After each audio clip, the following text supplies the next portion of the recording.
Hey, this is Greg McAfee, and welcome to the Greg McAfee Show. Now let's get started.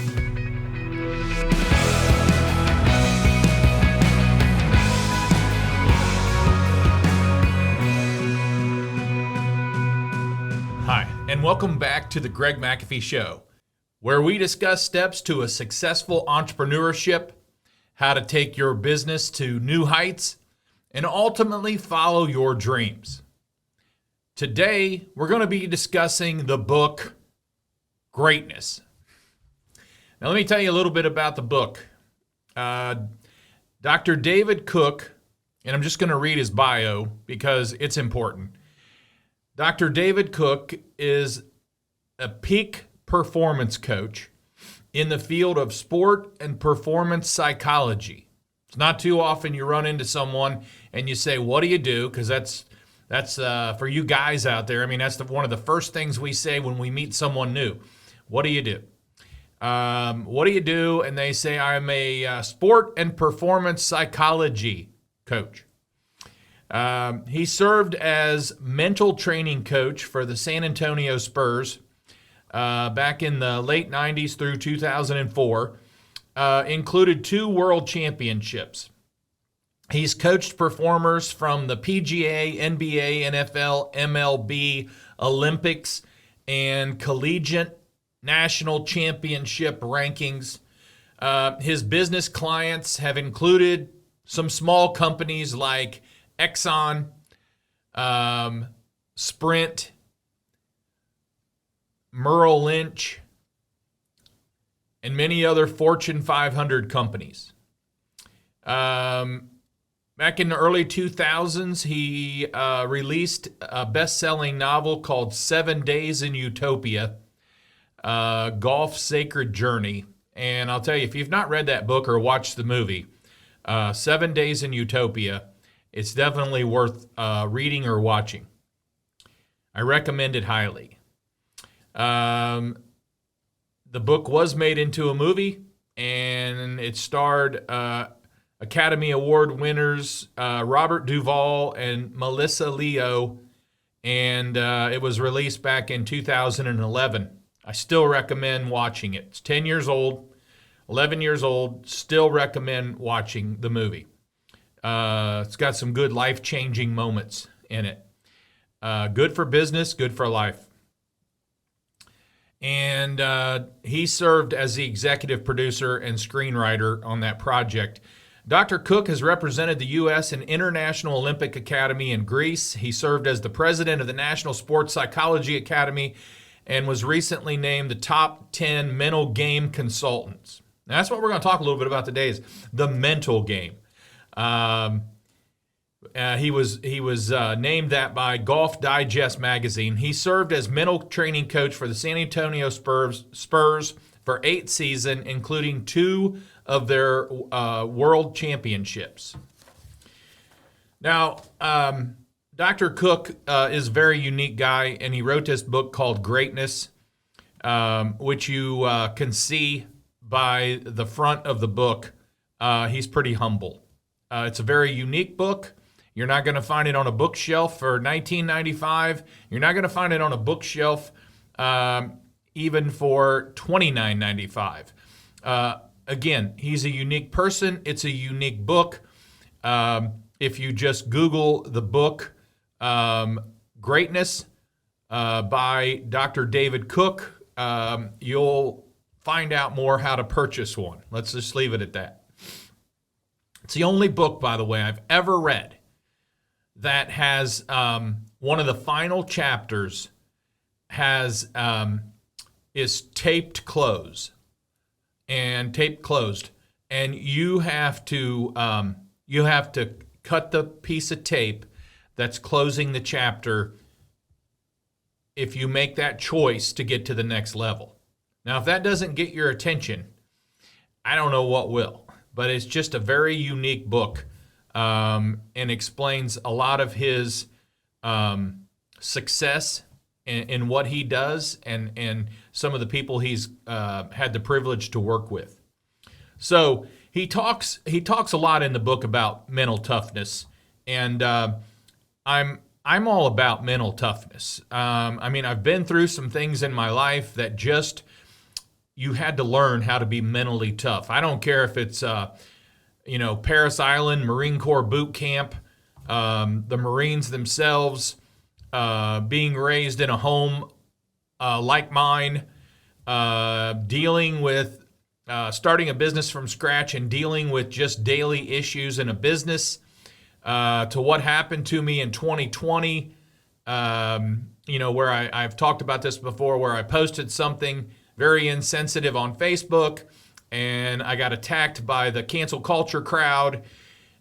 You've got to have some mental toughness to make it through some of that, till just recently finding out I needed a quintuple bypass and, just stuff that happens in your life. And some of you have went through much tougher things than me.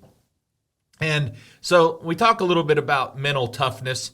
Dr. Cook says that mental toughness is not in your DNA. It's not anything you're really born with.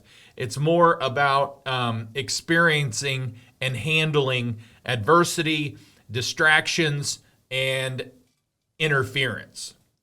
So when you think about the ability to handle adversity, if you're in business or you're managing a business, it is tough. And you've got to deal with adversity on a daily basis. Distractions. Boy, unless you're just better at managing than me, you've got to deal with distractions. Yeah, it just happens in business. It happens, and you can manage it as good as you want, but you're still going to have some distractions. And just interference. When it comes to mental toughness, there's really 5 areas that Dr. Cook talks about. And he talks about, number 1, embracing pressure. We have a lot of pressure. I have a lot of pressure. If your company's bigger than mine, you have more pressure than I do. It's just part of what we do. And the more we do it, which I'm going to talk about, the more we do it, the better we get at it. So number 1's embracing pressure. We're going to talk about each one of these. Number 2 is just painting the masterpiece. So when you watch or read 7 Days in Utopia, you'll understand painting the masterpiece. Number 3 is practicing emergencies. I want you to think about that. Practice emergencies. Number 4 is trusting your talent. I don't think we realize how much talent we've been given. And as the Honorable Rush Limbaugh used to say, talent, we have talent on loan from God. He did pass away last year, but that was one of his sayings, that he had talent on loan from God. And we all have talent. We have different talents, and we take them for granted. We don't really know how much talent we have. We can be negative, and it kind of drowns out our talent, which I'll also try to talk more about that today. And then the last one, number 5, is perseverance. So these are 5 areas that help us to gain mental toughness. And, sometimes it's just being prepared for the unexpected. And it's kind of like Mike Tyson said, everybody plans and tries to be prepared until they get hit in the face. And then you go to plan B. And that's when you plan really for the unexpected. And, when we get hit in the face, it throws us for a curve, and we got to figure out plan B fast, because plan A didn't work. I'm blessed to have been in business 31 years. I love what I do. Not necessarily saying every day's fun. I try to make it fun, but there's just a lot of challenges in business. And, as when your business is perfect until the first person comes through the door, and that happens to be you, and it's no longer perfect. Okay, you can lay out a business model, and it looks perfect on paper, but until you get involved in it, it's no longer perfect. And then the more people that become involved in it just makes it less and less and less perfect. And that's the fact. Okay, so 31 years, I've gained a lot of experience. I have a lot to learn, and I'm constantly learning. And I learned from some great people who've been through it, done that, achieved, made it happen. And every one of them, I'll be honest with you, every one of them I think about. I thought about this today as I was putting these notes together. Every one that that seems to be a mentor to me has mental toughness. And I guess that's what I look for in a person if they've accomplished a lot, if they're successful, they're making things happen, they're leading most of the time, 99% of the time, they have a mental toughness that just cannot be broken. And I think the more mental toughness you have, the better off you're going to be in business. But let's talk about this, because I've also had, I told you we've been off the air. I made a podcast last week. It was number 53, and I talked about my story on my bypass surgery, my quintuple bypass, and my wife getting COVID pneumonia, being in the hospital 19 days, and we almost lost her. And she's home. Been home for 3 weeks, still regaining her strength, still weaning herself off oxygen. It's a very serious virus, that's for sure. Adding pneumonia to it just does not help. But anyway, so I was off the air for 7 weeks, and I had some emails where people email me or text me or messenger me, and they ask me questions. And one of the questions kind of ties in with this.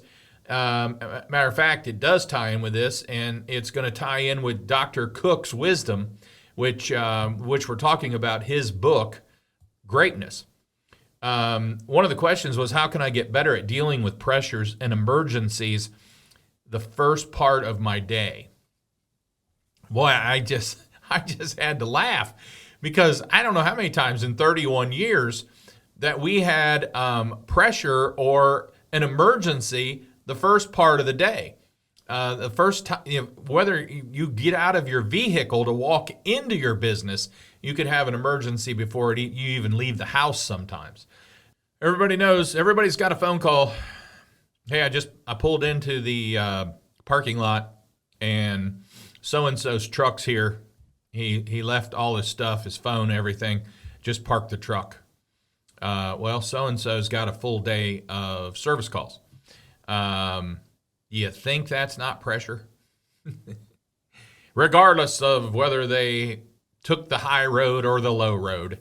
You think that's not pressure? There's a lot of pressure there. You got to figure out how are we going to serve our customers, how we're going to get to these people. And then you got to think about his replacement or her replacement. So that happens. I told you the story about I was building a building next door to me here back in 97, and I got a phone call. The building, they had just put the walls up, and the building collapsed. So you think that's not pressure? So how can I get better at dealing with pressures and emergencies the first part of the day? So this has to do with number 1 and number 3. And number 1 is embracing pressure. We just have to embrace pressure. It's we have to think about pressure as it's part of our day. It's pressure. Now, it's nothing like the pressure I had in my chest, back in November when it caused me to drive myself to the emergency room. It's not that kind of pressure, thank goodness. But it is pressure, and it does cause stress. But we have to embrace it. If every little thing's a problem, it's going to kill you. It really is. You can't make every little thing a problem. It's just part of business. It's part of the day. And we have to think more positive. We really do. And part of what we're going to talk about next week is visualizing your life, visualizing your day. In this case, it's visualizing your day. Don't visualize a perfect day, because that will never happen. You're going to be very disappointed if all you do is get up in the morning and visualize a perfect day, because that's not going to happen. As positive as you want to think, that's not going to happen. But we can visualize a day where no matter what happens, we can handle the grind, okay? We can handle it, because John Maxwell said, it's the grind that gets you. It's the little things that get us. It's not the bigger things. The bigger things we handle and move on. It's the grind that gets us. So all the little things in a day that you add up, it adds up to, at the end of the day, you're just like, I can't wait to start all over tomorrow, you know? So we have to deal with pressure. It's part of who we are and what we do. And the more you're into, the more pressure you're going to have. And then I said as part of number 3, which is practicing emergencies. Now, this is kind of funny because we all get better with time. We all get better with time. I hope we do. I mean, as I say that, I hope we do. Now that I say that, I think of some people that's older than me that just haven't quite got it. You know, they haven't quite got better with time. So let me rephrase that. We all should get better with time. Now, what do I mean by that? Well, you've heard of the 10,000 hour rule. The 10,000 hour rule says by the time you have done something for 10,000 hours, you haven't necessarily perfected it, but you can do it with excellence, okay? So I thought about that, and I thought about my podcast, and this is number 54 for my podcast. So that means I've only been doing podcasts for less than 54 hours. So I'm really just a flat-out rookie just learning how to do this. And hopefully I get better with each time. I watched a podcast of mine the other day. It was like number 5, and I'm like, boy, that's pretty rough. Now, you're thinking some of these are pretty rough. Well, I'm getting better with time. Give me another 100 or so podcasts, and we'll get better. So keep listening. So emergencies, we get better the more emergencies we have, okay? And you're going to have emergencies. By the way, if you're in the HVAC business, you're an emergency squad. I mean, we are 24/7, 365. And we have to react quickly, and it gets you in the sense of having a sense of urgency to react. And there's other kinds of emergencies. You have you have the COVID going on. Like I said, you've got COVID going on. There's a lot of emergencies right now. The phone could ring this morning, or you get a text, I have COVID, I can't come in for a week or 2. It depends. Or a lot more than that, especially if you get pneumonia. So practice can be things happening on a daily, down to an hourly basis. I mean, that's practice. And, so you've got the emergency situation when I talked about, I quit. I'm leaving. I'm done. And you've got to figure out, people make poor decisions every day. I've received a couple phone calls in the last 3 months of a couple people wanting to come back, and one of them left on great terms, and he's back at it now, and I hope he keeps the honeymoon stage mood, because he's learned a couple things being gone. He's coming back, and he's a great worker, great employee. Unfortunately, not everybody left on good terms, and when you don't leave on good terms, it's really not an option to come back because I just don't want the bad attitude back here spreading around to the people that are here that actually have good attitudes. Okay? And neither do you. I'm talking to you, the business owner. I'm talking to you, the ones that deal with these kind of things, the pressure, the emergencies. And you can also have an accident. I mean, we get phone calls where a guy's just been in an accident. Hopefully the first question, is he okay? Second question, is the truck drivable, etc. Or there's an accident on a job.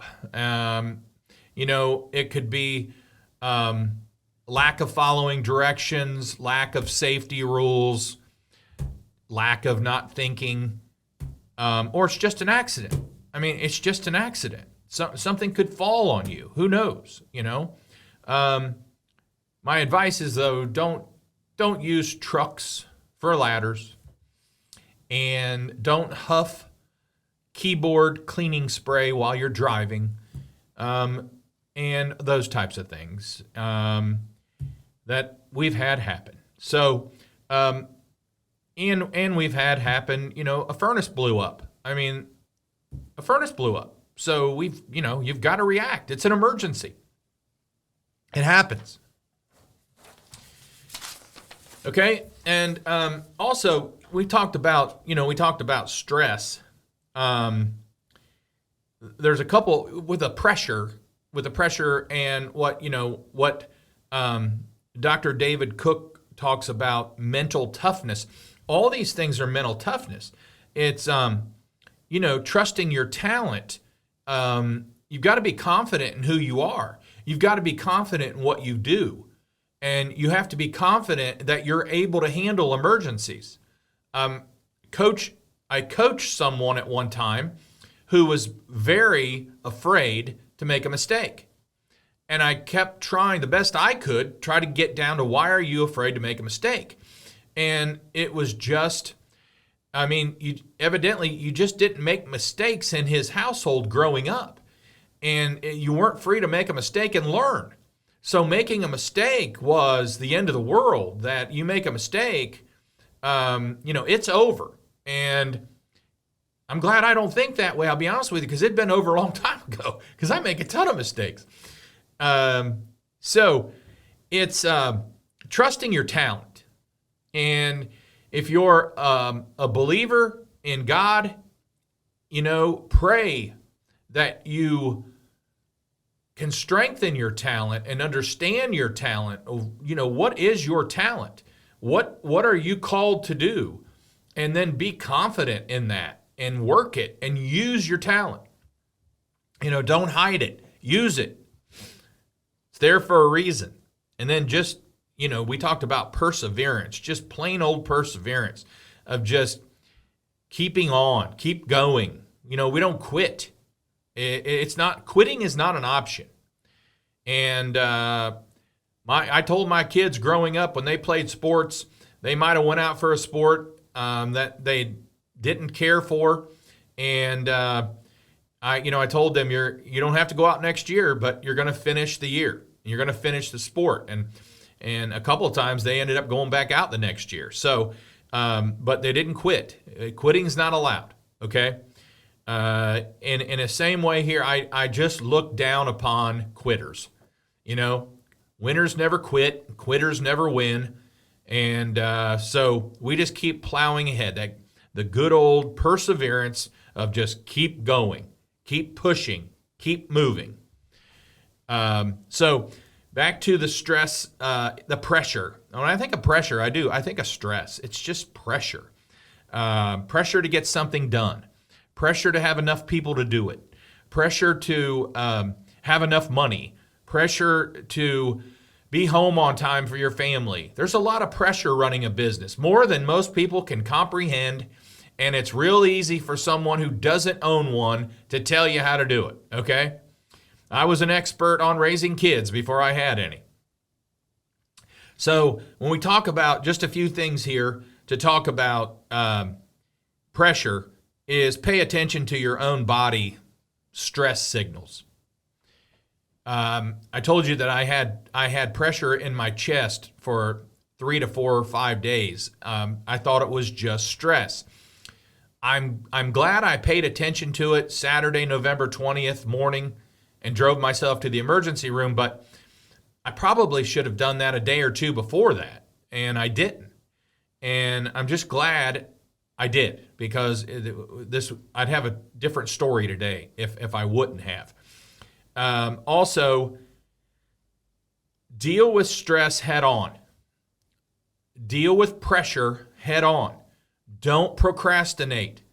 Procrastinate only makes that pressure fester, only makes it worse. Deal with it head on. Nip it and go. That's what I say all the time. Let's nip this and go. And then take some systematic breaks. Most of us running businesses, we're 100 mile an hour, making things happen. We're dedicated. We're to the point of obsessed. Obsessed is even means more than passion. I mean, we're obsessed. I'm obsessed with growth. I'm obsessed with success. I'm obsessed with staying number one. And I won't apologize for that. It is who I am, and it's what I do. But I have to take breaks. Get away from the office for a little bit. That's hard for me to do sometimes.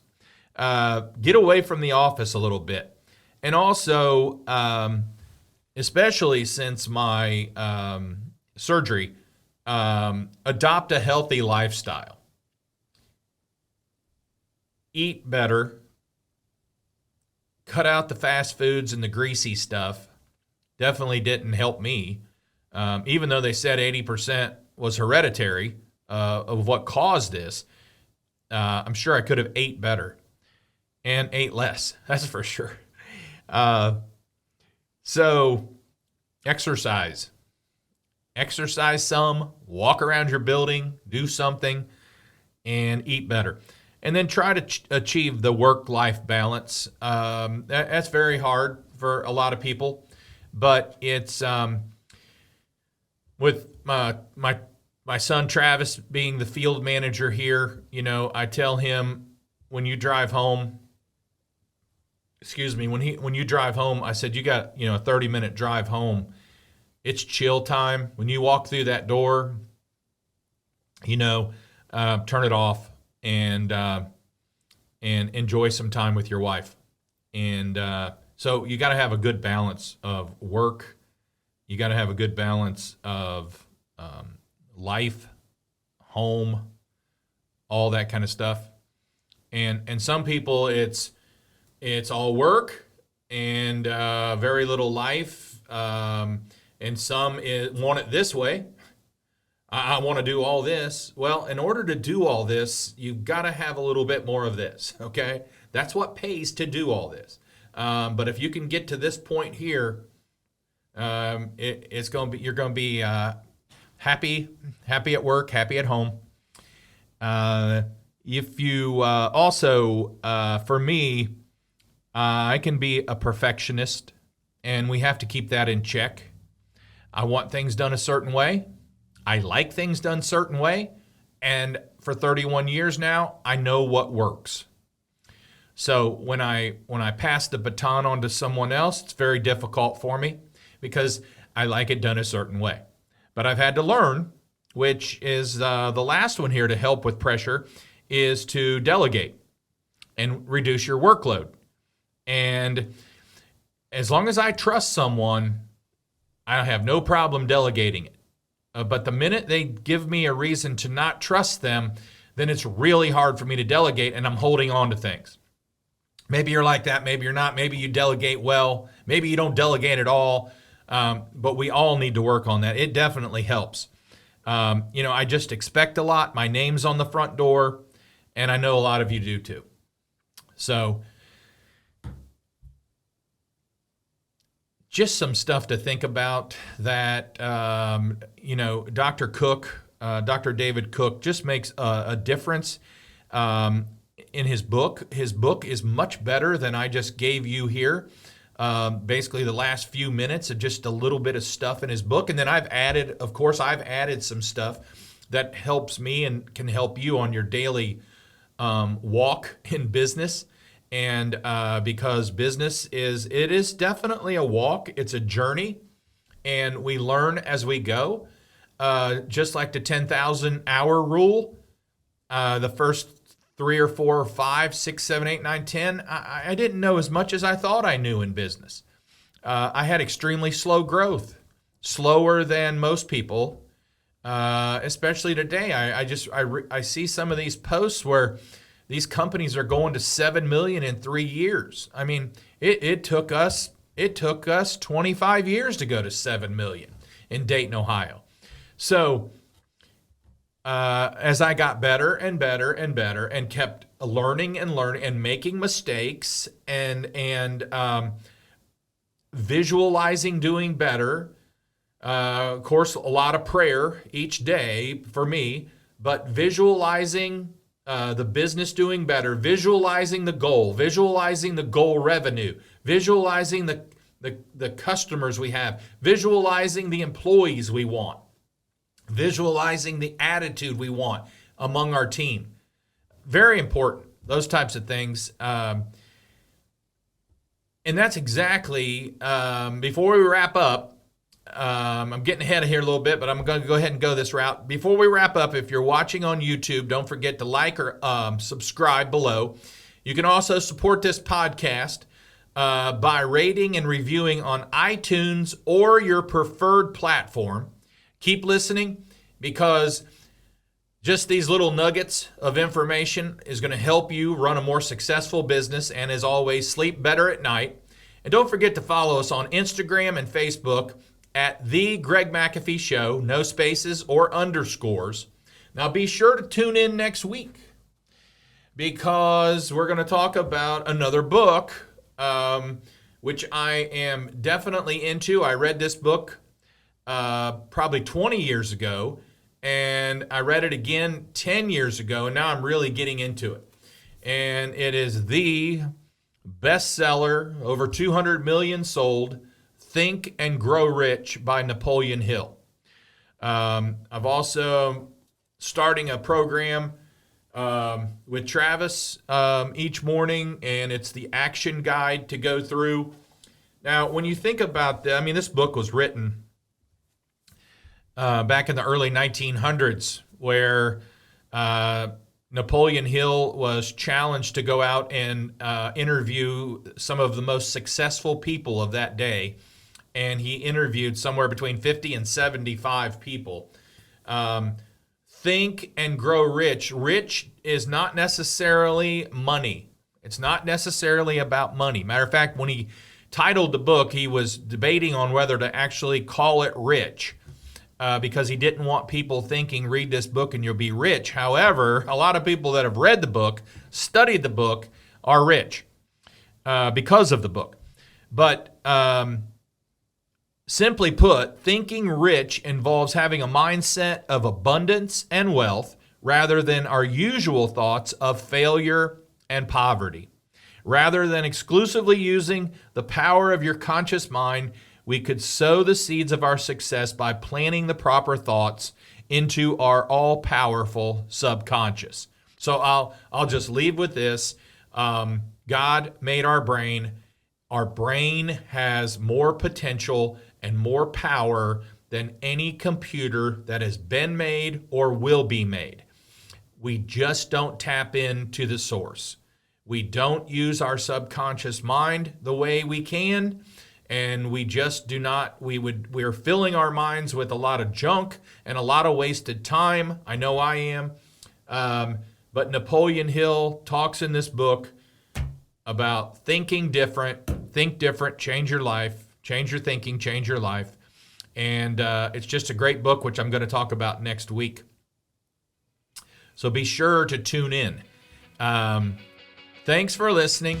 And as always, carry on and have a great day.